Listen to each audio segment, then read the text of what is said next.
Kata buang mogo. Awinji ni apendko. Ere gimomiyo dhako makendo Mondwa walo sana. Dwa walo koda kabisa. Ni dhako makendo yanya ni an wiye otimo pi mang'ich. Wiye otimo pi ang'o? Ni wiye otimo pi.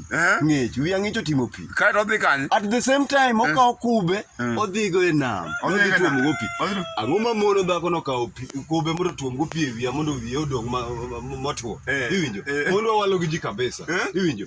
Anyise ni dhako nyaka ibuogi. Yes. Kata nyu dak mana e ot gi kwe manade. Yes. Dhako nyalo ori kata rego. Yes. Achaya moro biro donjo e kindi kode. Kabisa. Achaya moro Dhako ok en ng'ama monego agolo korgi makelo korwa. Iwinjo?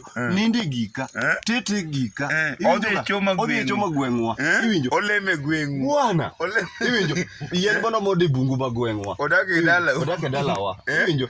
Gikwa emotiyogo lum mwapidho e dala emonyono. To yanyo chuore ma en an ni wiya ng'ich otimo pi. Wiya ng'ich otimo pi kitu gani? Bwana joma mon nyaka lokre. Bwana dhako lokri kama intie ma mano gimwa wacho kendo wacho ka iwowa. Nyawoyoma. Ronge nyawoyoma. Nyargi set.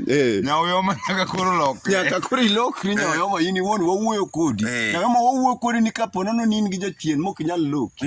To kaw muma mondo ile. Or else. Iwinjo.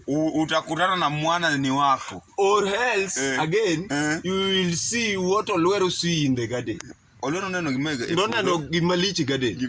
Omera. Gimano. Nyawoyoma wawuoyo kodi lakini this time round kiyanyo chuori ni wiyi otimo pi.